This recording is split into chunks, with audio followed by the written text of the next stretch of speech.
ajjadahu wa qadahu berkat sallallahu ala sayyidina Muhammadin wa ala alihi wa sahbihi wa asbahi ma salatan zakiyatan bila nifat wa ala amma ba'du subhanakallahumma rabbana la ilma lana illa ma 'allamtana innaka antal alimul hakim.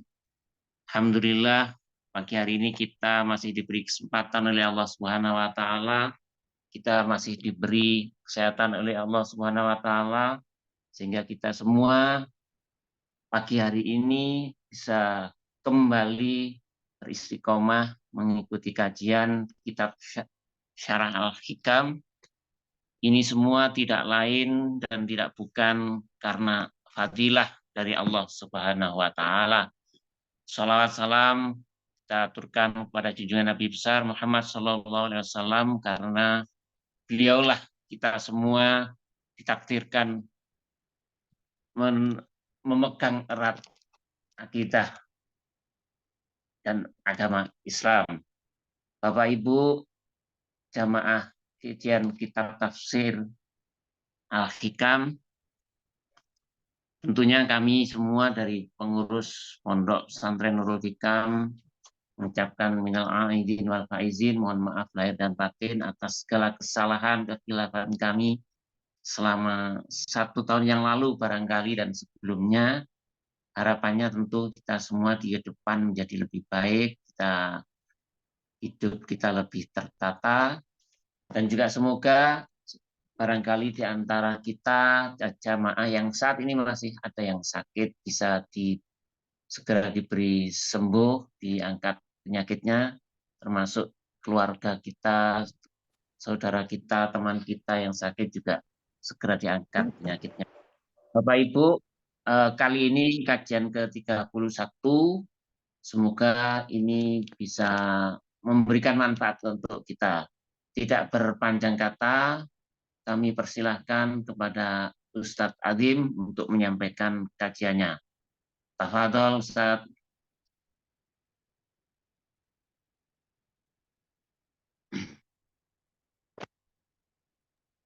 Assalamualaikum warahmatullahi wabarakatuh. Bismillahirrahmanirrahim. Wassalatu wassalamu ala ashrafil anbiya wal mursalin sayyidina wa habibina Muhammadin wa ala alihi wa sahbihi ajma'in. Allahumma salli ala sayyidina Muhammadin salatan tankashifu biha ma ghaba anni warzuqni biha al-ilma ladunni wal mashrabal hani ya wahab ya ghani wa ala alihi wa sahbihi wa sallim. Allahumma salli ala sayyidina Muhammadin al-fatih lima ughliq wal khatim lima sabaq nasir al-haq bil haq wal hadi ila siratikal mustaqim wa ala alihi wa sahbihi haqqa qadrihi wa miqdarihi al-azim. Allahumma salli ala sayyidina Muhammadin salatan nanalu bisirriha hifdzal Qur'an wal amala bihi warzuqna minhu ilman munira wa sallim tasliman katsira. Allahumma salli ala sayyidina Muhammadin nabil ummi al-mab'uts rahmatan lil alamin salatan tufarriju biha ma nahnu min umuri dinina wa dunyana wa ukhrana wa ala alihi wa sahbihi wa sallim. Allahumma salli ala sayyidina Muhammadin salatan tadfu biha anna atta'na wa ta'un wa sa'ir anwa'i bala'i yaqun. Ya Allah ya man amarahu bainal kafi wan nun wa ala alihi wa sahbihi wa sallim. Allahumma salli ala sayyidina Muhammad salatan yaqthuru biha mali wa yakfi biha hali wa ala alihi wa sahbihi wa barik wa sallim. Allahumma salli ala sayyidina Muhammadin salatan tuwasi'u biha alaina al-arzaq wa tuhassinu biha lana al-akhlaq wa ala alihi wa sahbihi wa sallim. Allahumma salli ala sayyidina Muhammadin salatan tuballighuna wa ahlana wa jama'atana biha hajja baitikal haram wa ziyarati qabri nabika alaihi afdhalus salati wassalam في عافية وسلامة ولطف وبلوغ المرام وعلى آله وصحبه وبارك وسلم. اللهم صل على سيدنا محمد صلاة تكون بها لكل عسر يسرا ولكل داع دواء ولكل شقاء من شفاء وعلى آله وصحبه وسلم. اللهم يا دائم الفضل على البرية يا باسط اليدين بالعطية يا صاحب المواهب السنية صل على سيدنا محمد خير الورى سجية واغفر لنا يا ذا العلا في هذه العشية برحمتك يا أرحم الراحمين. اللهم صل على نور الأنوار سر أسرار وترياق الأغيار ومفتاح باب اليسار سيدنا محمد المختار وعلى آله الأطهار وأصحاب الأخيار عدد نعمنا وفضاله. اللهم صل على سيدنا محمد قمر الوجود في هذا اليوم وفي كل يوم في اليوم الموعود سر وجهر في الدنيا والآخرة. اللهم صل على سيدنا محمد نورك الساري ومددك الجاري واجمعني به في كل أطواري وعلى آله وصحبه يا نور. اللهم صل على سيدنا محمد صلاة تغفر بها الذنوب وتصلح بها القلوب وتنطلق بها العصوب وتلر بها الصعوب وعلى آله ومن إليه منسوب. اللهم صل على سيدنا محمد الفاتح لما أخلق والخاتم وسبق ناصر الحق بالحق والهادي إلى صراطك المستقيم وعلى آله وصحبه حق قدره ومقداره العظيم. اللهم صل على سيدنا محمد وعلى آله وصحبه صلاة عبدك لطيلته ورسول الله وسيلته وأنت لها يا إلهي ولكل كرب عظيم ففرج عنا من بسم الله الرحمن الرحيم. Alhamdulillah. Terima kasih. Alhamdulillah, bersyukur kita semua kepada Allah Subhanahu wa taala atas segala nikmat dan karunia-Nya. Kita bisa bermuajahah atau bertatap muka dalam keadaan sehat walafiat, sehat jasmani dan rohani, dan mudah-mudahan Bapak Ibu dimanapun berada senantiasa diberikan sehat walafiat, sehat keluarganya, sehat putra-putrinya, dan insya Allah sehat lahir batinnya. Amin ya rabbal alamin. Salawat beserta salam tetap tercurah untuk junjungan kita Nabi Muhammad sallallahu alaihi wasallam, junjungan kita yang kelak kita harapkan adalah syafaatnya, dan kita harus meyakini kita kelak akan mendapat syafaatul kubra min sayyidina wa habibina Muhammad sallallahu alaihi wasallam. Amin ya rabbal alamin. Bapak Ibu yang dirahmati Allah Subhanahu wa taala, saya mengucapkan taqabbalallahu minna wa minkum waj'alana wa iyyakum minal aidin wal faizin kullu amin wa antum bi khair. Ya, mudah-mudahan kita mendapatkan pengampunan atas dosa-dosa yang pernah kita lakukan, dosa-dosa yang langsung terkait dengan Allah Subhanahu wa taala dan terkait dengan sesama, yaitu kita saling memaafkan. Ciri khas umat Nabi Muhammad adalah saling memaafkan. Artinya disebut dengan wal afina anin nas, ya, menjadi pemaaf. Biasanya memaafkan itu enaknya itu di bulan Syawal, karena kalau kita minta maaf di selain bulan Syawal itu dicurigai memang salah apa. Tapi kalau di bulan Syawal otomatis itu saling memaafkan. Jadi hati itu sudah disetting secara otomatis memaafkan. Oleh karena itu kalau kita di tradisi Indonesia itu biasanya naik motor, naik apa, kena senggol itu bukan meminta maaf, tapi biasanya yang keluar dari lisan itu macam-macam. Kalau di Arab itu misalkan kalau kita kesenggol pasti mereka mengatakan afwan. Afwan itu maaf.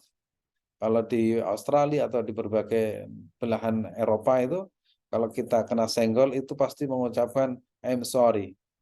Tapi kalau di Indonesia beda. Kena senggol itu ngelihat aja ngapain. Itu mendingan kadang pun binatang keluar. Dan itu kadang bisa memaafkan hanya pada bulan Syawal yang dikemas dengan halal bihalal. Halal bihalal yang kemudian ini mengatakan bukan halal bihalal, istihlal.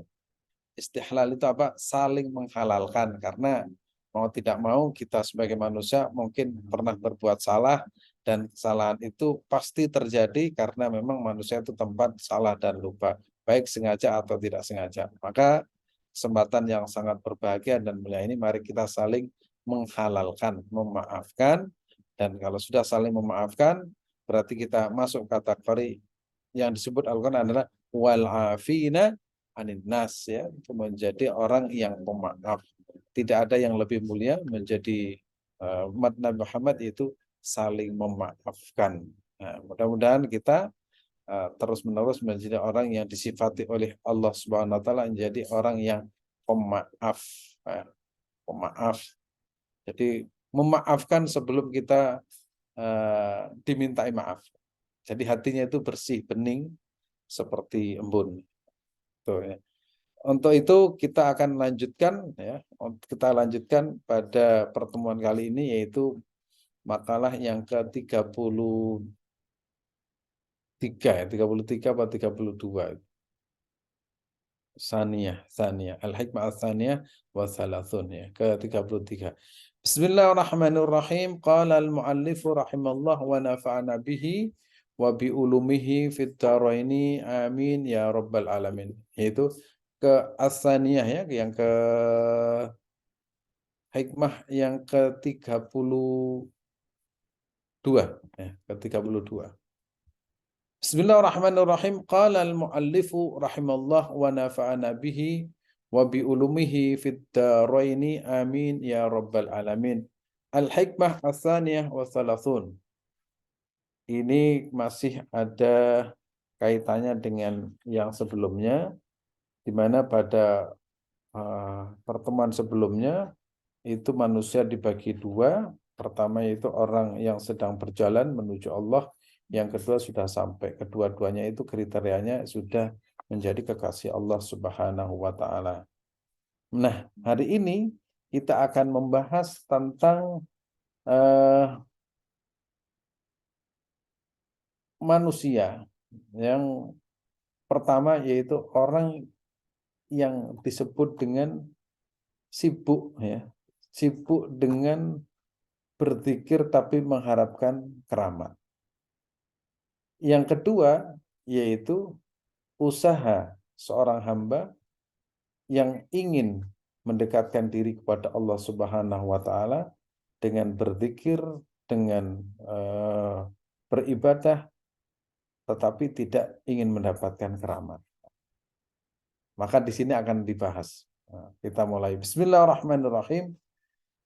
Qala al-muallifu rahimallah wa nafa'ana bihi wa bi ulumi fid dharaini amin.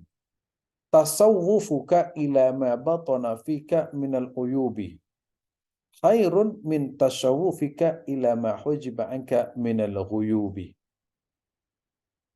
Usahamu atau perhatianmu pada berbagai kekurangan yang samar, kekurangan yang tersembunyi di hatimu itu jauh lebih baik daripada perhatianmu pada hal-hal gaib atau kekeramatan yang terhalangi dari dirimu. Nah, ini sangat menarik.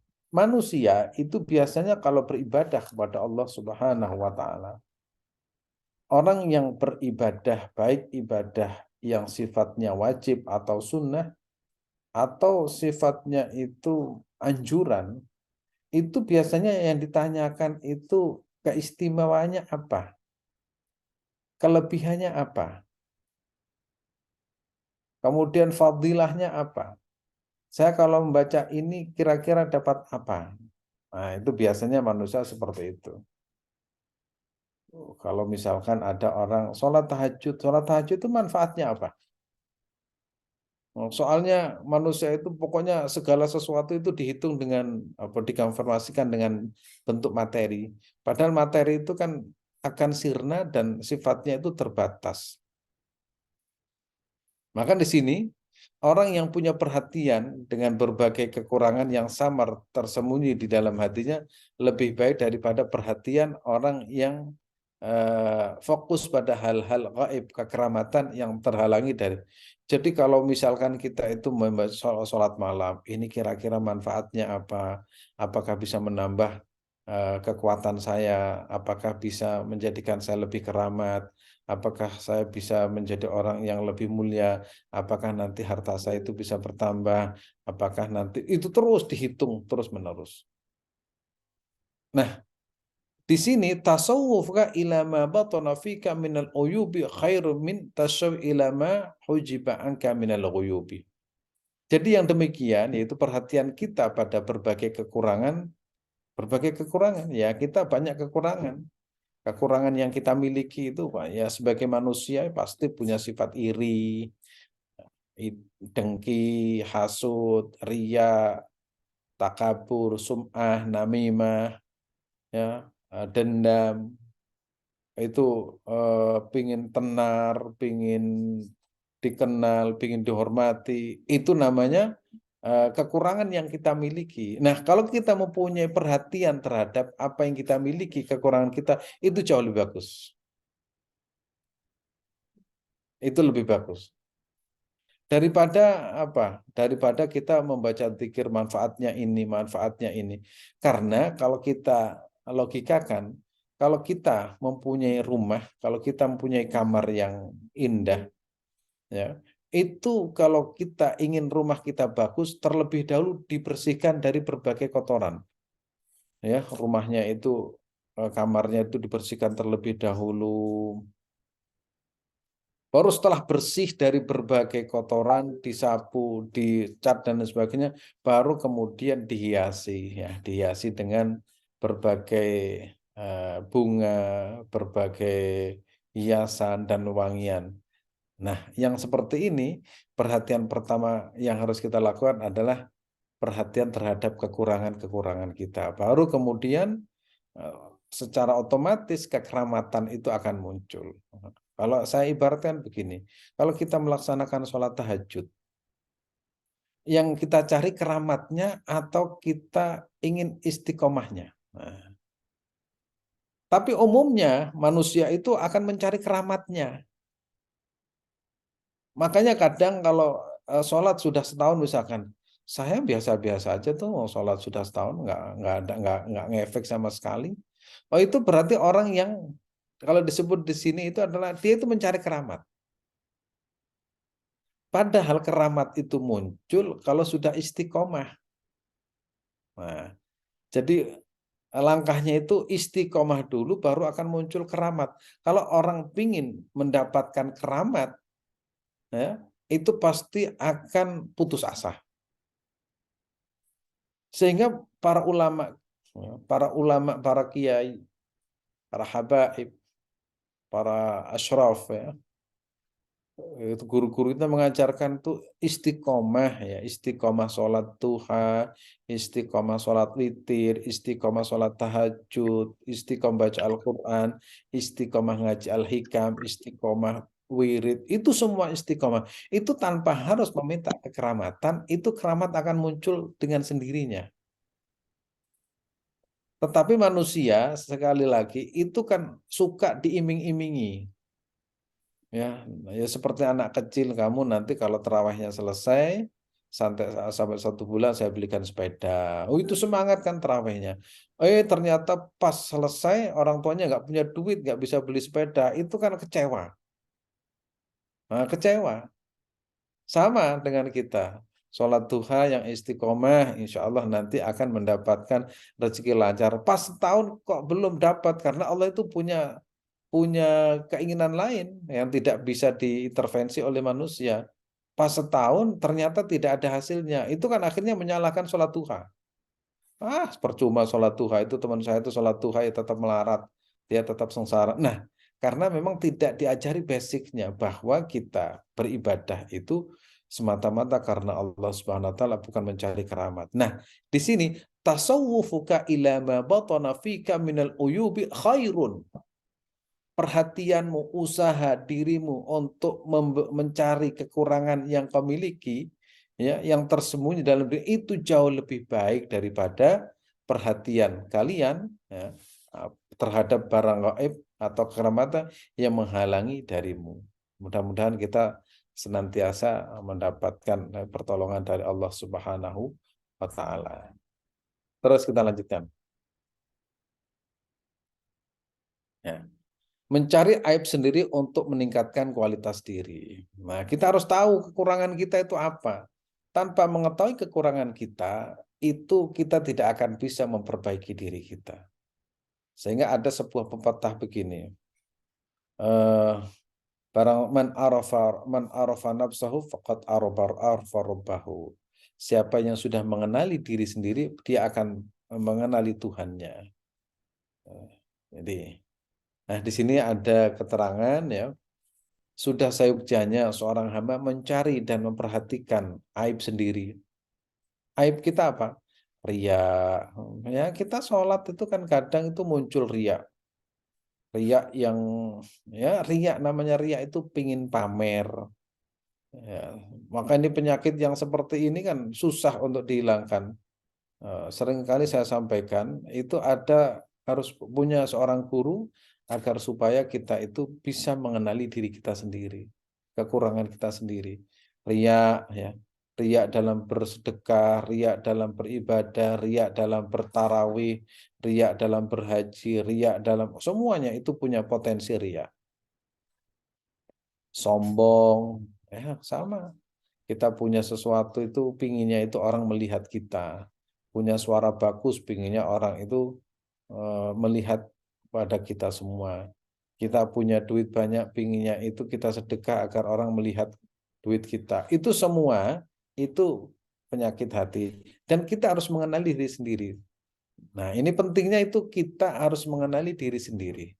Jangan sampai kita justru menunjuk orang, wah kesalahanmu seperti ini.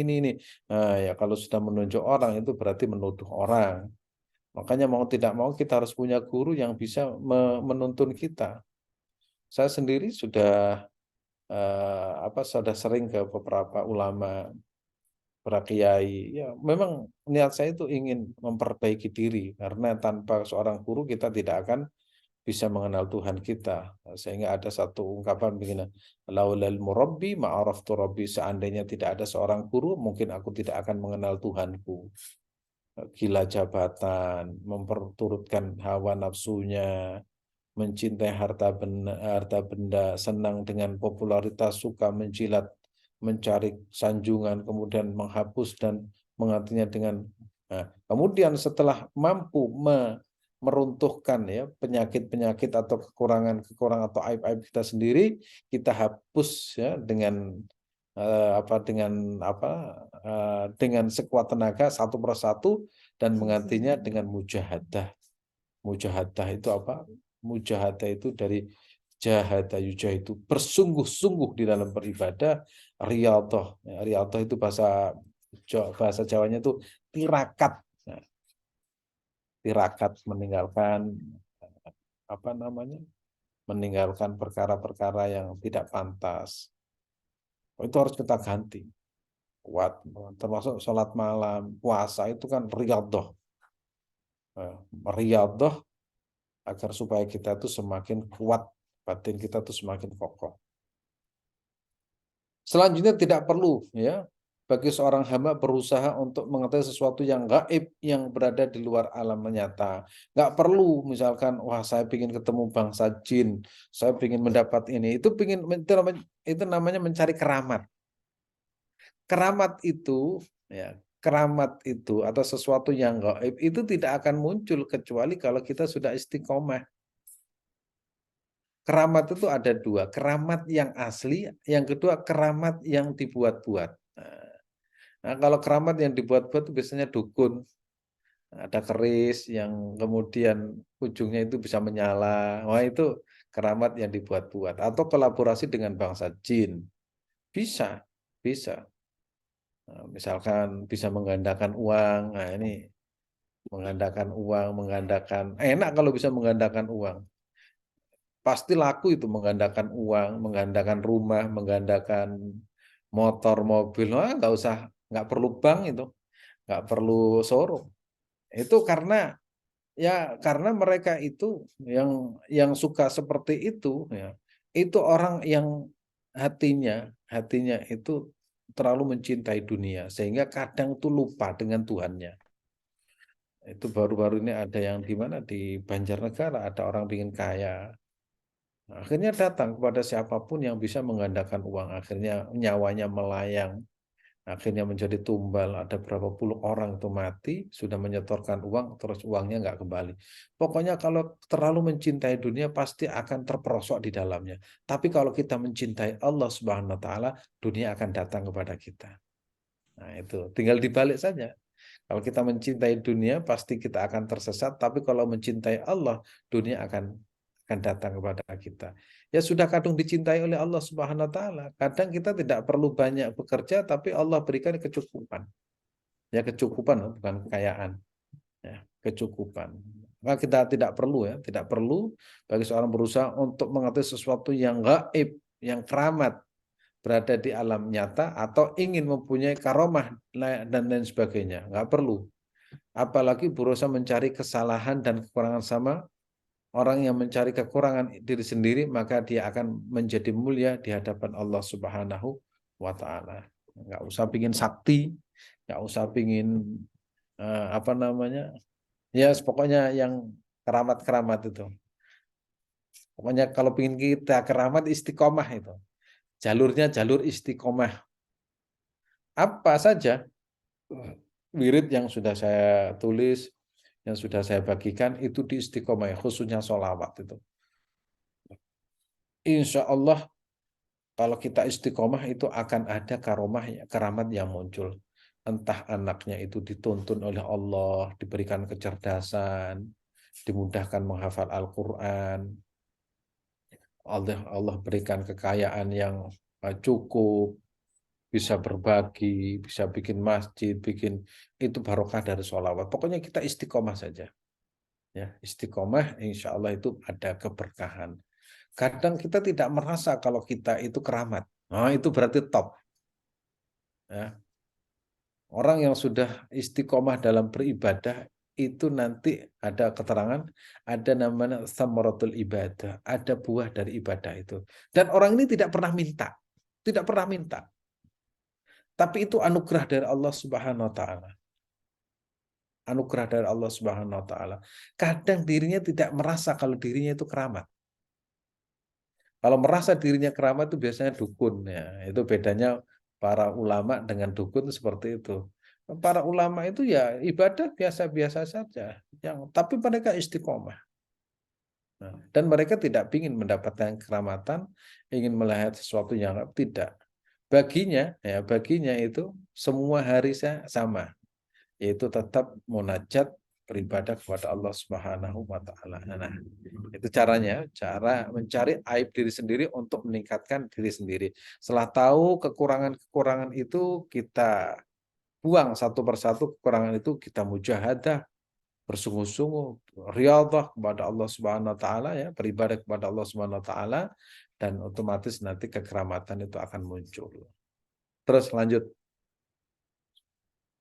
Nah, kesenangan dunia itu menurut Al-Qur'an, zuyyina lin-nasi hubbus syahawati minan nisa. Oh, sudah dari dulu itu memang manusia itu hubbus syahawati minan nisa. Kemudian ada wal qanatiril muqantar, emas permata. Ya, itu adalah mendapatkan sanjungan jabatan. Fir'aun itu mengaku Tuhan. Itu karena apa? Karena dia itu ingin mendapatkan pengakuan. Nah, kalau bahasa anak sekarang, eksistensi diri. Nah, orang itu kuliah tinggi, menjadi doktor, menjadi profesor, itu sebenarnya kalau kita nilai, itu kan eksistensi diri, ingin mendapatkan pengakuan. Pingin mobilnya bagus supaya dilihat, wah saya ini sukses. Nah, gelarnya dipasang biar apa? Orang tahu saya itu punya gelar doktor, profesor. Sebenarnya kan itu, namanya itu eksistensi diri. Nah, itu bagian dari kesenangan dunia. Jadi kesenangan dunia itu kalau kita tidak mampu mengelolanya, itu justru akan menjadi penghalang kita dengan Allah Subhanahu wa taala. Nah, kalau sudah suka dengan sanjungan, oh itu kalau tidak menyanjung dirinya, itu akan celaka. Paduka yang mulia, oh, biasanya kan gitu. Paduka yang mulia, itu kalau sekali tidak mengucapkan paduka yang mulia, itu hilang itu. Paduka yang mulia. Jabatan itu kalau sudah menjadi pejabat itu biasanya akan melakukan semena-mena. Mau menyalakan rokok saja itu harus ada orang khusus membawa koreknya. Nah, karena apa? Dia itu merasa dirinya itu orang yang dihormati. Nah, makanya orang yang seperti ini ketika sudah tidak menjadi pejabat lagi tersiksa. Kalau bahasa anak sekarang namanya power syndrome. Nah, dia itu akhirnya stres karena merasa orang lain itu adalah bawahannya, bawahannya. Padahal kan selamanya tidak menjadi pejabat. Nah, kalau kita berhubung kita ini juga nggak terkenal, juga nggak punya jabatan, akhirnya jabatanmu kita adalah pokoknya setiap hari sholat 5 waktu, lapar ya makan, makan niat ibadah, kemudian ngantuk ya tidur, tidur ibadah, bangun lagi ya ibadah lagi. Ada yang jadi apa misalkan pejabat ya anggap saja itu adalah amanah yang sifatnya sementara, suatu saat akan kita letakkan, akhirnya hidup itu damai, tidak terbebani oleh siapapun. Punya anak-anak banyak, ya, ketenaran, harta benda, minal dzahabi wal fiddah, emas permata. Itu alhamdulillah ya orang Indonesia itu nggak kaya-kaya, biasa-biasa. Itu kalau di Arab itu ya, naudzubillah itu. Orang Arab itu kalau sudah kaya, tempat tidurnya saja dari emas. Itu bukan 1 sampai 2 atau 3, padahal tidurnya itu malah nggak bisa tidur kadang. Mereka itu punya kebun binatang sendiri. Mereka kalau kita kan memelihara ayam ya, kemudian memelihara burung. Oh, itu kalau orang Arab kalau kayak itu memelihara apa? Harimau. Harimau itu dari Afrika ada, dari mana-mana. Karena mereka itu sudah tidak lagi mendapatkan kepuasan di dalam dirinya. Wah. Wah, kalau kita enggak, itu makan pecel itu rasanya bangganya luar biasa. Masya Allah, saya makan pecel begitu nikmatnya. Wah, makanya kadang syukurnya orang awam itu kadang ya, syukurnya orang awam itu perlu kita tiru. Nah, misalkan orang desa itu jual apa namanya pisang, itu punya uang hanya 60.000, separuh dibuatkan masjid. Itu senangnya minta ampun. Kalau kita ya itu baru naik jabatan baru tasyakuran. Nah, itu kan kadang orang yang desa ya, tapi makna syukurnya itu sudah tingkat dewa. Sementara orang yang berpendidikan kadang itu mau bersyukur kalau sudah jabatannya naik, kalau sudah rumahnya bagus dan lain sebagainya. Maka yang seperti ini kadang harus kita pelajari ya, untuk bersyukur. Ternyata orang desa itu kadang lebih pintar daripada kita. Dan mudah-mudahan kita termasuk orang-orang yang dikatakan bersyukur atas segala nikmat dan karunia Allah Subhanahu wa taala. Jadi kesenangan dunia itu menurut Al-Quran zuyyina linnasi hubbus syahwati minan nisa, enggak ada puasnya ya terhadap pasangannya. Kemudian enggak ada puasnya dalam sanjungan, sampai bikin media khusus menyanjung dirinya. Itu kalau orang-orang punya media kan seperti itu. Semua kekayaannya, semua kegiatannya itu disorting ke sana kemari.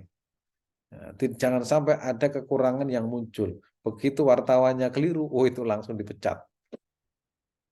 Jabatannya juga, semua kegiatannya mulai pagi sampai menjelang pagi itu terdokumentasi semua. Semuanya positif-positif. Apa yang dicari yaitu ketenaran. Ya, mudah-mudahan kita senantiasa mendapatkan lindungan dari Allah Subhanahu wa taala. Tanpa lindungan Allah kita tidak akan bisa. Karena memang sifat-sifat ini adalah sifat-sifat manusiawi. Mencintai pasangan itu manusiawi. Tapi kalau berlebihan ya sudah. Dalam Al-Quran itu ada istilah begini. Orang yang sudah melampaui batas, penikmat wanita, penikmat sanjungan jabatan itu disebut dengan hum kal an'ami.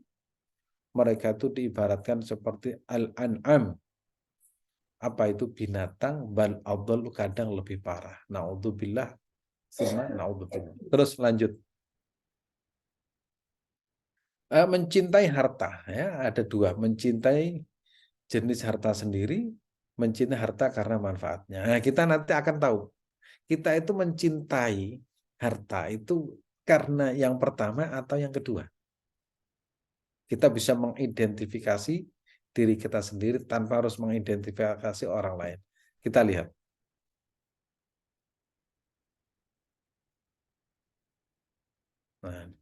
Nah, di sini ada dua. Ya, mencintai harta untuk diri sendiri, mencintai jenis harta itu sendiri ya. Jadi yang dicintai ya barangnya itu. Saya berikan contoh gini, orang kalau sudah suka barang, yang dicintai ya barangnya itu sendiri. Misalkan suka jam tangan, Rolex, ya dia itu mencintai Rolex melebih dari mencintai segalanya. Jadi zatnya barang itu sendiri yang dicintai, barangnya. Sehingga kalau hilang, wah itu bisa kiamat itu. Ya, bisa kiamat itu. Misalkan ada orang mencintai sesuatu barang, kemudian barang itu hilang, oh itu bisa kiamat itu. Tapi kalau dia itu tidak mencintai zatnya sendiri ya memang seneng ya. Tapi tidak sampai kemudian berlebihan itu apa namanya biasa-biasa saja. Kalau misalkan kita mencintai jam, ya manfaatnya jam itu ya apa? Untuk melihat waktu gitu aja. Tidak sampai wah saya kalau tidak pakai jam Rolex itu rasanya gimana? Enggak seperti itu lah. Nah, jadi namanya itu mencintai jenis harta itu sendiri sehingga dia itu berusaha mengumpulkan harta dengan sekuat tenaga. Ketika harta terkumpul tidak digunakan karena terlalu sayang dan cinta terhadap hartanya, bahkan makan saja mencari yang paling murah, rasanya tidak enak karena khawatir habis hartanya. Oh ini mudah-mudahan bukan kita ya. Kan ada orang tertentu mengumpulkan duit banyak, makan aja makan yang apa ya? Makannya itu makan yang nggak enak-enak itu. Sayang sama harta. Akhirnya sakit-sakit aja nggak mau berobat. Sayang ini hartanya. Ternyata orang seperti ini ya ada ya. Ya kita kadang menemukan di sekitar kita itu, oh ada ya ternyata tipe-tipe seperti ini. Allah tunjukkan kepada kita Allah tunjukkan bahwa Allah itu berkuasa menciptakan orang seperti itu. Jadi apa namanya busananya saja milih yang nggak bagus.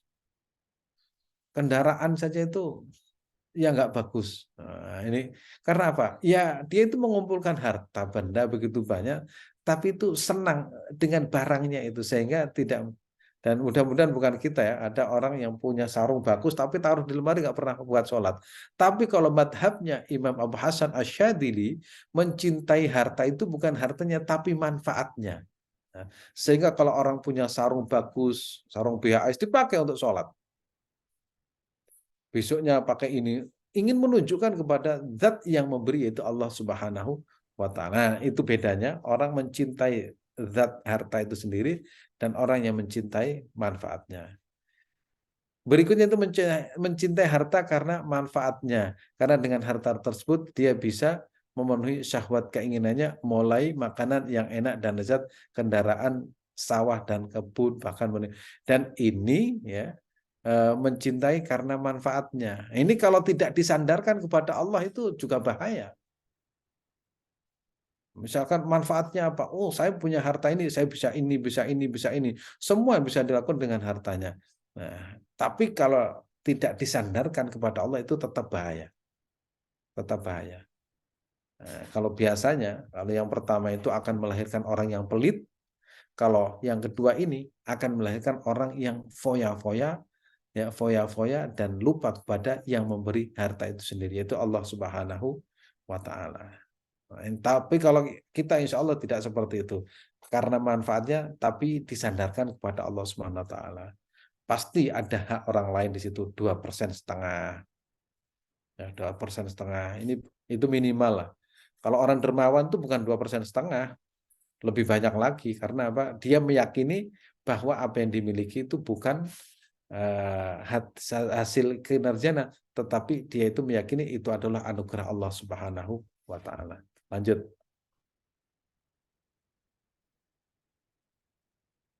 Nah, ini yang karena manfaatnya tapi disadarkan kepada Allah Subhanahu wa taala. Mencintai harta benda ya, karena untuk diri sendiri menjadi tercela kecuali mencintai harta karena manfaatnya dikembalikan kepada manfaatnya. Sehingga harta tidak di dalam hati namun di tangan, sehingga akan mudah didermakan kepada orang lain. Dia meyakini bahwa harta itu bukan miliknya namun karunia Allah yang diperuntukkan untuk agama Allah Subhanahu wa taala. Nah, yang ini bagus. Yang ini yang dilakukan oleh para sahabat, para ulama ya. Pernah saya sampaikan 10 orang yang dijamin surga. Salah satu di antara mereka itu adalah Abdurrahman bin Auf, Utsman bin Affan, Thalhah bin Ubaidillah, terus Anas bin Malik ya, terus yang orang-orang kaya zaman sahabat ya. Terus Sa'ad bin Abi Waqqas, Utsman bin Affan. Itu adalah orang-orang yang konglomerat di zaman Nabi Muhammad SAW. Kita tidak mungkin tidak akan mampu mengikuti jejak mereka karena kedermawanan mereka. Sampai pernah ada turun ayat bunyinya begini. Lan tanalul birra hatta tunfiqu mimma tuhibbun. Lan tanalu, tidak akan mendapatkan albirra, surga atau kebaikan, hatta yunfiqu mimma tuhibbun, sampai orang tersebut menginfakkan apa yang paling dicintai. Itu para sahabat yang konglomerat, yang kaya raya, datang kepada Rasul. Ya Rasulullah, saya punya ini. Ya Rasulullah, saya punya ini. Ada sahabat namanya Anas, Tolhah.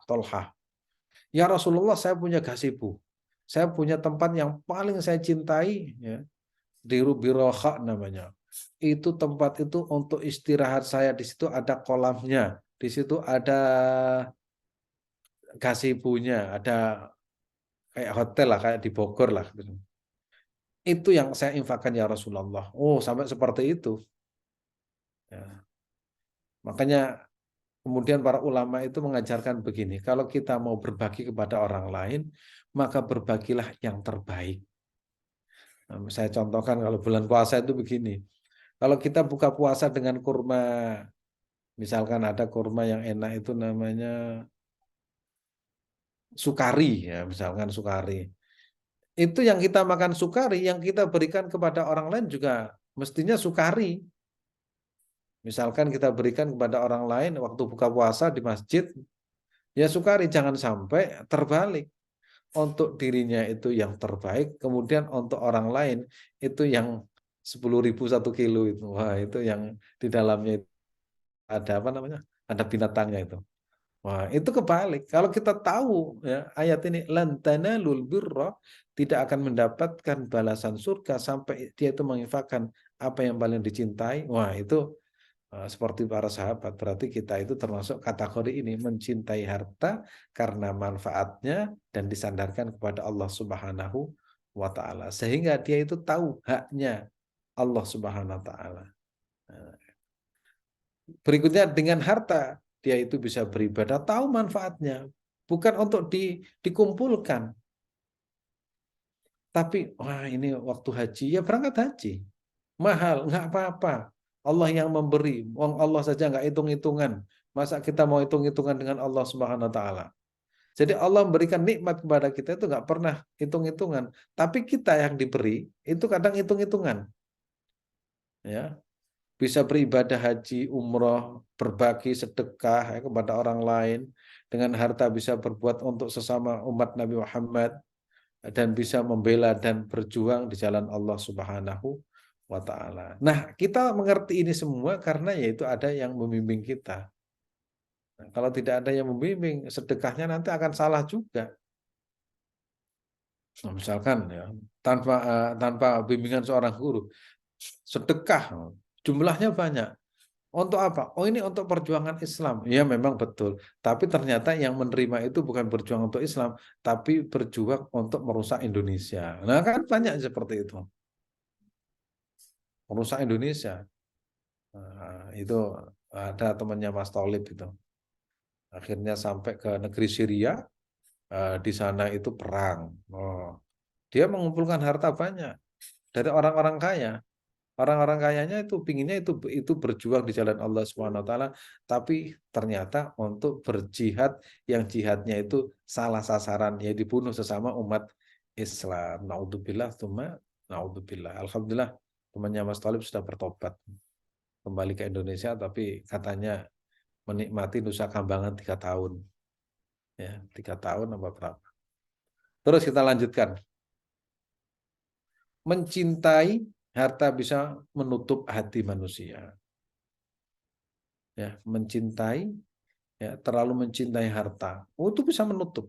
Terlalu mencintai jabatan, terlalu mencintai kedudukan, mencintai popularitas, itu akan menutup. Soalnya kalau sudah terlalu itu bahaya. Ya, kalau sudah terlalu.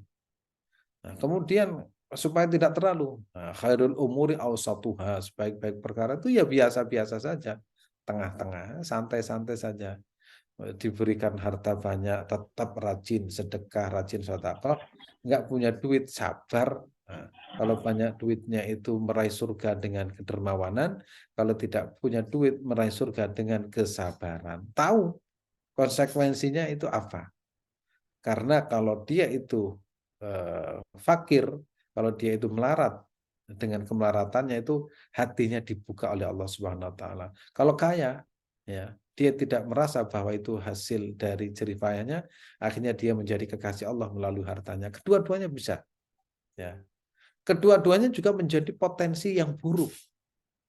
Orang kaya itu bawaannya itu lupa terhadap sang pemberi. Nah, orang melarat bawaannya itu apa? Kufur terhadap nikmat. Makanya ada satu ayat, satu hadis bunyinya begini, kadal faqru ayyakuna kufran. Hampir-hampir saja kemelaratan itu membawa kekufuran. Jadi kalau orang melarat yang tidak ada basic agamanya, itu biasanya itu nyolong, nyopet, mencuri, begal. Kalau orang kaya itu kalau tidak ada basic agamanya biasanya menghambur-hamburkan harta sehingga lupa kepada yang memberikan harta. Tapi kalau keduanya itu ada pembimbingnya, insya Allah dengan kemelaratannya dia itu akan menjadi kekasih Allah. Yang kedua itu dengan kekayaannya dia akan menjadi kekasih Allah Subhanahu wa taala. Dengan jabatannya dia itu menjadi orang yang adil, dengan kedudukannya dia itu bisa membela umat Nabi Muhammad Shallallahu alaihi wasallam, menjadi bupati akhirnya ada perda apa anti narkoba, menjadi pejabat polisi misalkan dia itu bisa berbuat adil sehingga bisa membantu orang yang terdolimi. Akhirnya semuanya itu menjadi istimewa karena ada landasan ilmu agamanya. Terus kita lanjutkan.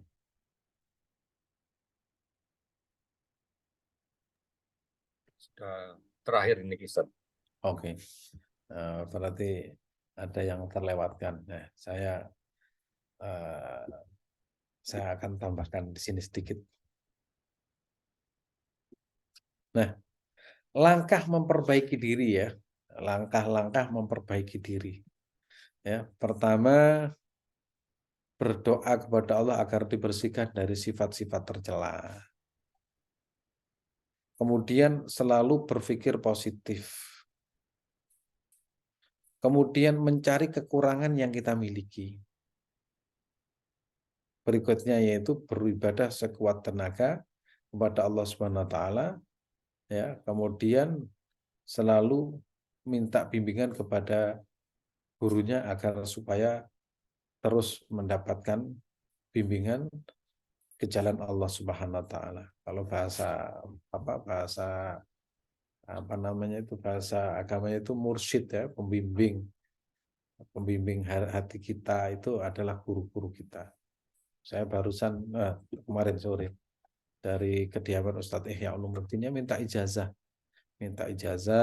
kitab Khasais Al-Ummah Al-Muhammadiyah, kemudian minta doanya. Ya seperti itu, kita harus sering datang kepada guru-guru kita agar rohani kita itu nyambung. Mudah-mudahan bermanfaat. Saya kembalikan kepada Mas Nanda.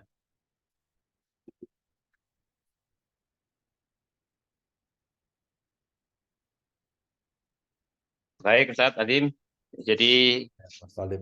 Ada beberapa pertanyaan dari jamaah. Pertama, bagaimana untuk bisa melihat atau mengetahui kelemahan kita sendiri, sementara kadang ego kita itu begitu besar. Apakah ada doa khusus untuk itu?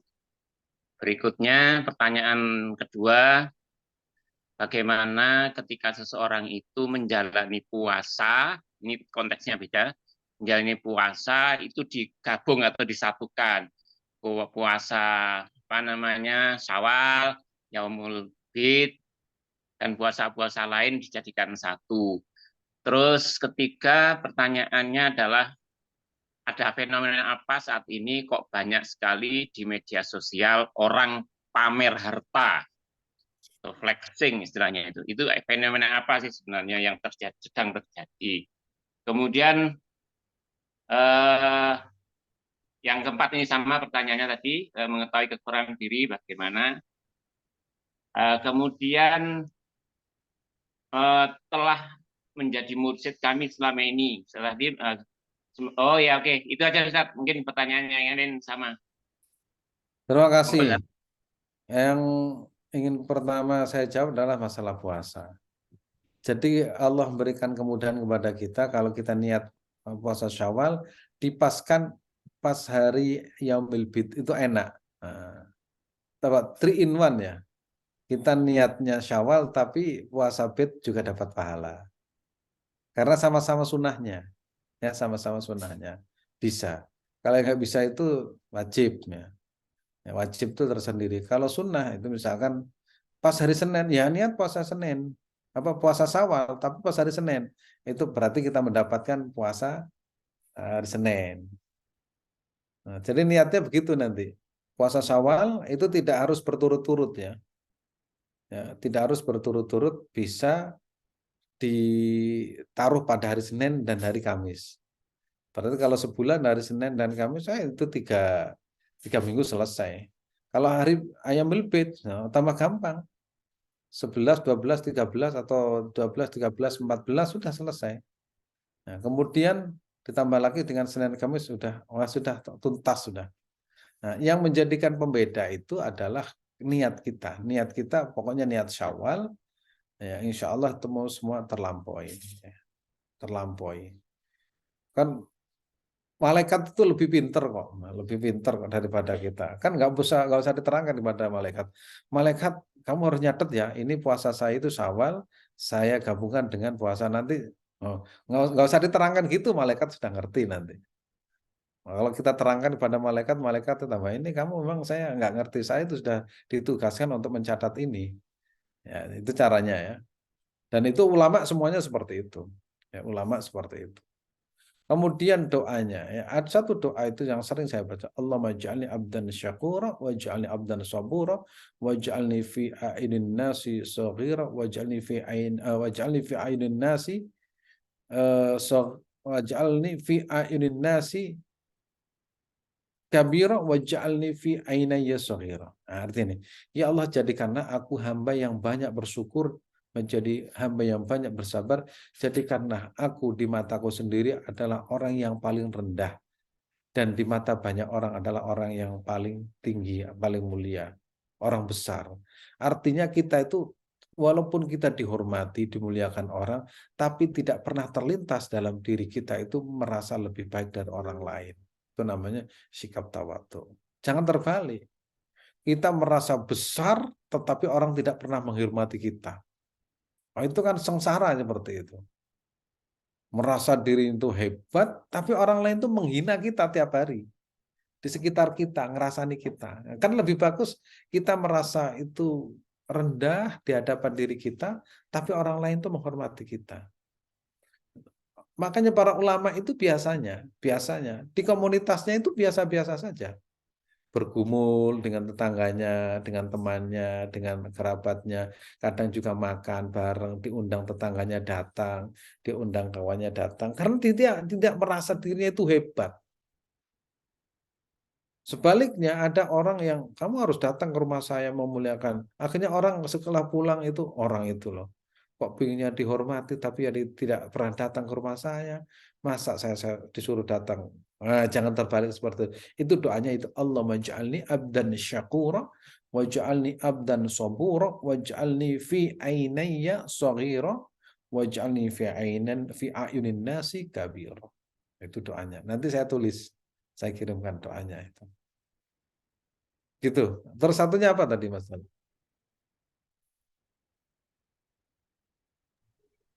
Kaitannya dengan fenomena flexing atau pamer harta di media sosial tadi.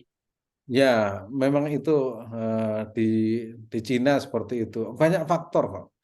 Yang jelas itu eksistensi manusia. Orang itu kan ingin mendapatkan pengakuan ya. Nah kita kan nggak perlu seperti itu. Pokoknya diakui oleh Allah kan sudah beres. Makanya para ulama itu nggak pernah berpikir ingin mendapatkan pengakuan manusia. Kalau mereka itu tidak mendapatkan pengakuan dari Allah, akan mencari pengakuan dari masyarakat sekitar. Sehingga mereka itu akan menampilkan segala sesuatu yang penting mendapatkan pengakuan.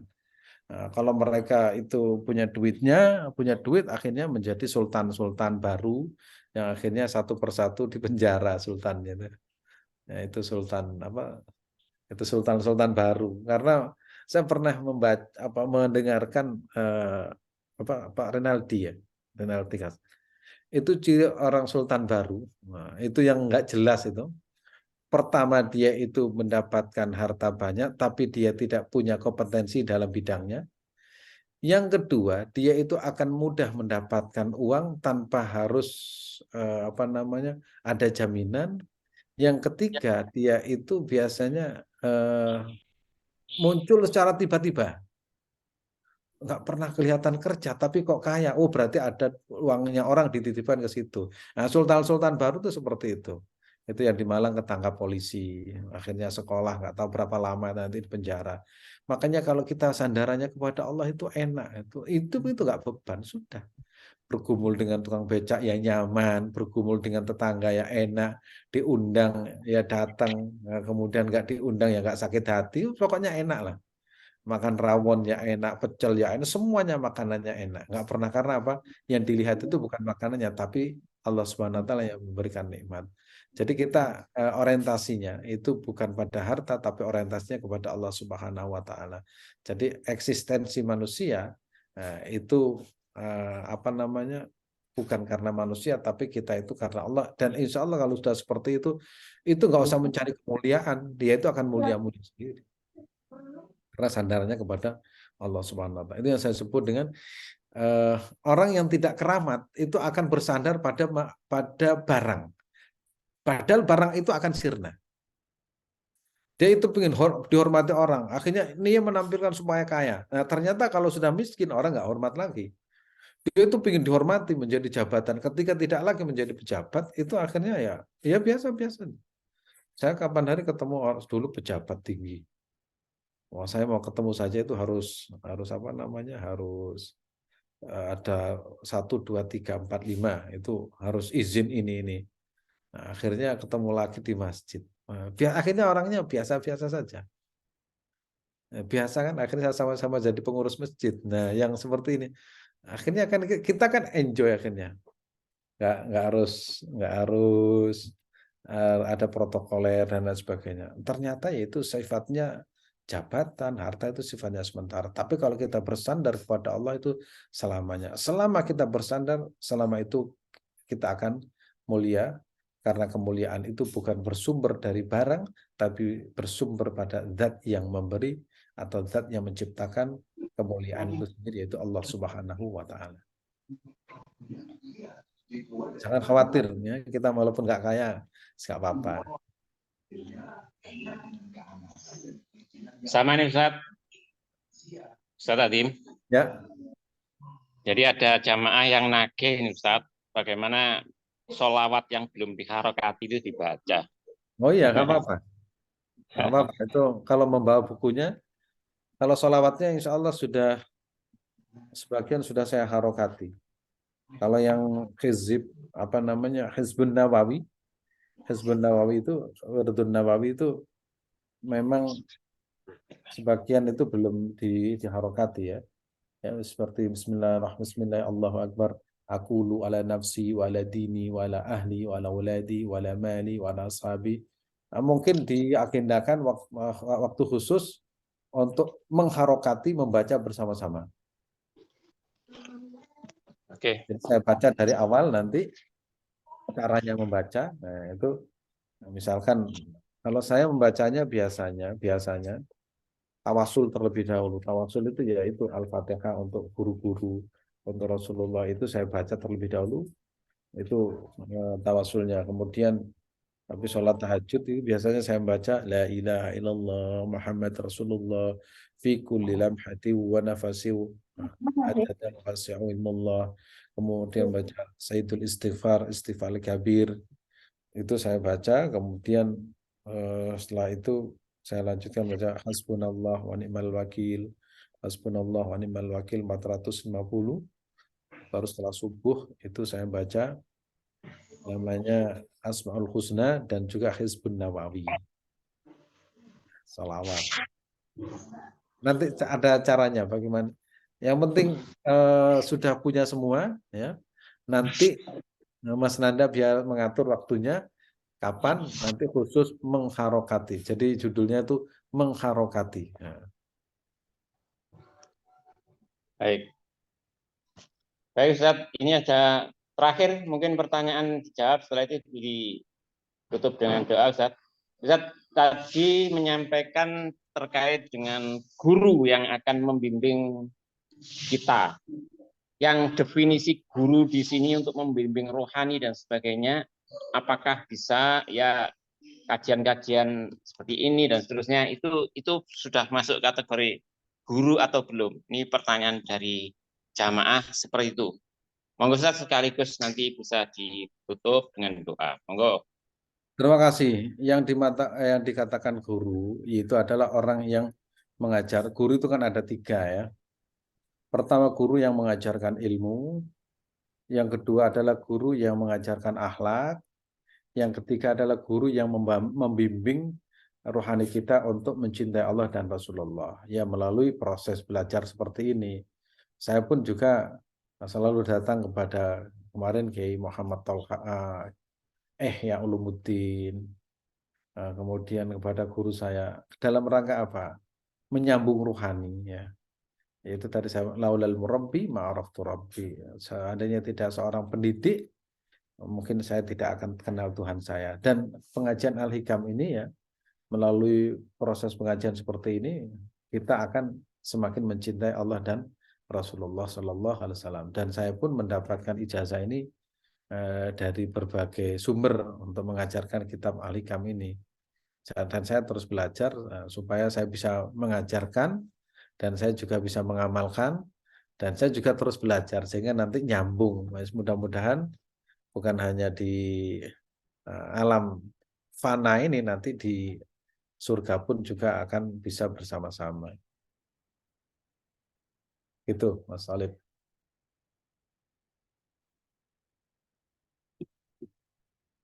Baik para jamaah Bapak Ibu, ini saya kira nanti tadi sudah detail penjelasan dan Ustaz. Monggo bisa langsung di akhir sebagai closing statement dan doa. Ustaz, monggo. Bismillahirrahmanirrahim. Allahumma salli wa sallim wa barik ala sayyidina wa habibina Muhammadin sayyidil awwalin wal akhirin bi rahmatika ya arhamar rahimin. Walillahil asmaul husna fad'uhu biha. Wallahu alladzi la ilaha illa malikul quddus assalamul mu'minul muhaiminul azizul jabbar المتكبر الخالق البارئ المصور الغفار القهار الوهاب الرزاق الفتاح العليم القابض الباسط الخافض الرافع المعز المذل السامع البصير الحكم العدل اللطيف الخبير الحليم العظيم الغفور الشكور العلي الكبير الحميد المقيت الحسيب الجليل الكريم الرقيب المجيب الواسع الحكيم الودود المجيد البعيد الشهيد الحق الوكيل القوي المتين الولي الحميد المحصي المبدي المعيد المحيي المميت الحي القيوم الواجد الماجد الواحد الأحد الصمد القادر المقدم المقدم المؤخر الأول الآخر الظاهر الباطن الوالي المتعال البر التواب المنتكم العفو الرؤوف ملك الملك ذو الجلال والإكرام المقسط الجامع الغني المغني المانع الضار النافع البدء الباقي الوارث الرشيد الصبور ليس كمثله شيء وهو السميع البصير لا إله إلا الله الموجود في كل زمان لا إله إلا الله المعبود في كل مكان لا إله إلا الله المذكور بكل لسان لا إله إلا الله المعروف باللسان لا إله إلا الله كل يوم عنه لا إله إلا الله الأمان الأمان من زوال من فتنة الشيطان يا قدم الإنسان كملك الإنسان إنسان القديم يا حنان يا منان يا رحيم يا رحمن اغفر لنا اللهم أنت ربي لا إله إلا أنت خلقتني وأنا عبدك وأنا على عهدك ووعدك ما استطعت أعوذ من شر ما صنعت أبوء لك بنعمتك علي وأبوء بذنبي فاغفر لي فإنه لا يغفر الذنوب إلا أنت أستغفر الله العظيم الذي لا إله إلا هو القيوم غفر الذنوب بيد الجلال الإكرام وأتوب إلى من جل المعاصي كلها والذنوب وأثم كل ذنب أذنبت عمدا وخطأ ظاهر باطنا قولا فعلا جميع حركات سكنات خطرت أنفاس كلها دائما أبدا سرمدا من الذنب الذي علم ومن الذنب الذي علم عدد ما أحاط بالعلم الكتاب خطران عدد القدرة وخصوص من كلمات الله كما ينبغي لربنا رجالا ربنا جماله كماله كما يحب ربنا أرضى اللهم صل على سيدنا محمد طب القلوب ودوائها وعافية الأبدان وشفائها ونور الأبصار وضيائها وقود الأرواح وغذائها وعلى آله وصحبه وسلم اللهم صل على سيدنا محمد صلاة تنجينا بها من جميع الأهوال والآفات وتقضي جميع الحاجات وتطهرنا من جميع السيئات وترفعنا بها عندك على الدرجات وتبلغنا بها أقصى الغايات من جميع الخيرات في الحياة وبعد الممات اللهم صل على سيدنا محمد اللهم صل صلاة كاملة وسلم سلاما تاما على سيدنا محمد التي تنحل باللقات وتنفرج بالقرب وتقضى بالحوائج وتنال بالرغائب وحسن الحياة واستسقى الغمام وبوجه الكريم وعلى آله وصحبه في كل لمحة ونفس بعدد كل معلوم له اللهم بارك لنا في عمرنا يا الله berkailah usia kami Allahumma barik lana fi banatina ya Allah berkailah putri-putri kami Allahumma barik lana fi auladina ya Allah berkailah putra-putra kami Allahumma barik lana fi dzurriyyatina ya Allah berkailah keturunan-keturunan kami Allahumma barik lana fi rizqina ya Allah berkailah rezeki kami Allahumma barik lana fi ilmina ya Allah berkailah ilmu kami Allahumma barik lana fi amalina ya Allah berkailah pekerjaan kami Allahumma barik lana fi hayatina ya Allah berkailah hidup kami Allahumma barik lana fi ilmina ya Allah berkailah ilmu kami Allahumma barik lana fi jama'at ya Allah berkailah jamaah kami ya Allah ya Rahman ya Rahim irhamna bi rahmatika ya arhamar rahimin Allahumma yassir wa la tu'assir waqdi hajatana min hawaijid dunya wal akhirah ya karim innaka ala kulli syai'in qadir rabbi ij'alni muqimas shalah wa min dzurriyyati rabbana taqabbal du'a subhana rabbika rabbil izzati amma yasifun wa salamun ala mursalin walhamdulillahi rabbil alamin sirril fatihah a'udzu billahi minasyaitonir rajim bismillahirrahmanirrahim alhamdulillah ar-rahmanir-rahim maliki yaumiddin iyyaka na'budu wa iyyaka nasta'in ihdinas siratal ladzina an'amta alaihim waladdallin amin. Terima kasih semuanya.